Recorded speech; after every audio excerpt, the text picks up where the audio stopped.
उस राम को समझने के लिए आपके पास आया है।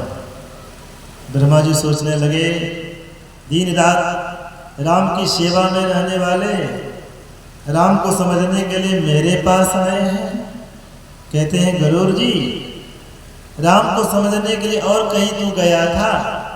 हाँ, नारद मुनि के पास मैं गया था। ब्रह्मा जी समझ गए, नारद मुनि इस ज्ञान को समझाने में सक्षम थे, प्रवीण थे, मेरे पास भेज दिया। मैं इस भार को क्यों लूं? ब्रह्मा जी कहते हैं गरुड़ जी, तुम जानते ही हो मेरे पर सृष्टि का भार है।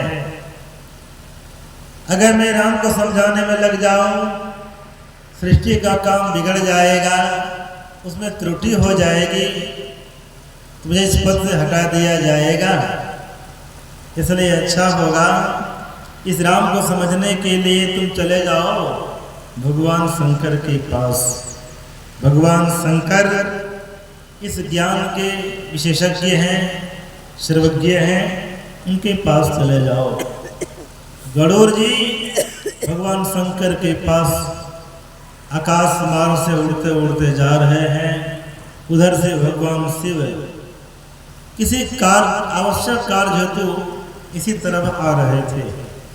उतरते हैं, नीचे उतरते हैं, चरणों में प्रणाम करते हैं, कहते हैं प्रभु मैं तो आपके पास ही राम को समझने के लिए जा रहा था। भगवान शंकर कहते हैं मैं तो राम को समझा देता, लेकिन अभी नहीं समझा पाऊंगा, किसी आवश्यक कार्य हेतु मैं कहीं जा रहा हूँ। दूसरी बात यह खग है, खग जाने खग ही की भाषा। कहते हैं सबसे अच्छा होगा इस राम को समझने के तुम चले जाओ नीलगिरी पर्वत पर, जहाँ पर काक भुसुंड जी रहते हैं। रज हरि भजन काज नहीं दूजा। हरि भजन परमात्मा की चर्चा, राम का गुणगान करने के सिवा और दूसरा काम उनको है ही नहीं। गरुड़ जी चले जाते हैं काकभूषण जी के पास, अपनी बातों को रखते हैं, जिनका उत्तर काकभूषण जी जो गरुड़ जी को दिए हैं वही पाठ हम लोगों ने अभी सुना है। काकभूषण जी गरुड़ जी को समझाने के लिए बहुत सारे उदाहरण को देते हुए, बहुत प्रमाण को देते हुए, जैसे पंचलोक आते हैं पंचायत में, तुरंत निष्कर्ष बतला नहीं देते हैं। तुरंत बतला देंगे पार्टी को तसल्ली नहीं होगी, प्रभाव नहीं पड़ेगा। बहुत तरह की बातों को वहाँ कहा जाता है, बहुत जगह के उदाहरण को दिया जाता है, फिर बाद में निष्कर्ष सुनाया जाता है। उसी तरह है काकभूषण जी बहुत संत महापुरुषों का नाम लेते हुए, जिनके विषय में हम सुन रहे थे, शिव अज, शिव मन हुआ भगवान शंकर भोलेनाथ, अज मन ब्रह्मा जी, सुख मन सुखदेव मुनि, सनकादि सनक, सनंदन, सनातन और सनत कुमार, ये चारों भाई जो ब्रह्मा जी के मानस पुत्र थे। ब्रह्मा जी इनको सृष्टि का काम आगे बढ़ाने के लिए कहा, मैं बूढ़ा हो गया हूँ, तुम इस काम को आगे बढ़ाओ। चारों भाई कहते हैं पिताजी हम लोग इस माया में फंसना नहीं चाहते हैं, हम लोग विरक्त रूप में भजन करने की इच्छा हम लोगों के अंदर में है, इसलिए हम लोग विवाह शादी नहीं करते। ब्रह्मा जी साथ दे देते हैं, ये आज्ञा का ढलना के जाओ, तुम बच्चा बन के ही सब दिन रहो। 7 साल की उम्र की जो आकृति होती है बच्चे की, उसी तरह की आकृति अभी भी कहीं भी प्रचार प्रसार करते होंगे।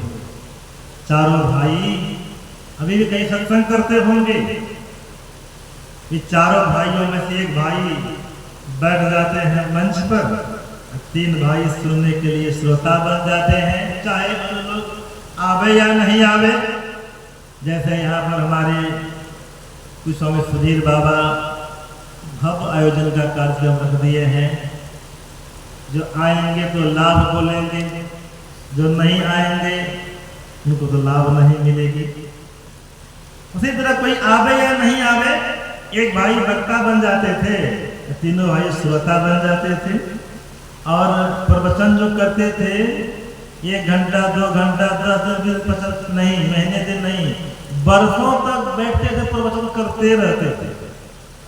फिर थक जाते थे, दूसरा भाई मंच पर, फिर 3 भाई नीचे। अभी भी कई सत्संग करते होंगे।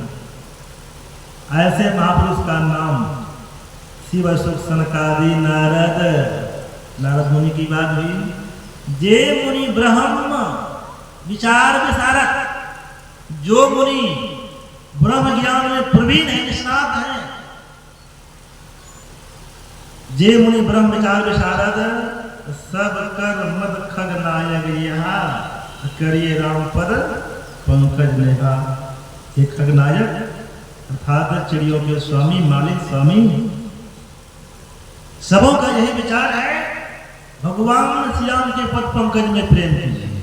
इतना ही नहीं, श्रुति कहते हैं वेद को, पुराण 18 पुराण, 618 पुराण, श्रुति पुराण सद ग्रंथ कहाई, रघुपति भगति बिना सुख नाही। रघुपति अर्थात भगवान श्री राम की भक्ति किए बिना किन्हीं का कल्याण हो सकता, किन्हीं की मुक्ति नहीं हो सकती। काकभूषण जी कहते हैं, रामचंद्र के भजन बिनु जो चह पद निर्वाण, ज्ञानवंत पिशोलरा पशु बिनु पूछ विषाम। रामचंद्र के भजन के बिना, भक्ति के बिना, योग के बिना जो कल्याण चाहते हैं, शांति की चाहना करते हैं, उसके विषय में कहा गया, बहुत बड़े विद्वान होने पर भी बिनु पशु पूछ विषाम, बगैर सिंह और पूछ का वो पशु है। पशु में बहुत ऐसे पशु होते हैं जिनको सिंह नहीं होती, पूछ तो रहती है। कहते हैं बगैर सिंह और पूछ का पशु, सिंह भी नहीं हो और पूछ भी नहीं हो, इस प्रकार का पशु क्या देखे हैं? अब लोग देखे हैं, आप लोग भी देखे होंगे। अगर पहली निगाह से देखा जाए, जैसे कहते गधा कहीं का, गधा तो नहीं है मन, कहते हैं गधा कहीं का, गधा वाला कर्म कोई करते हैं,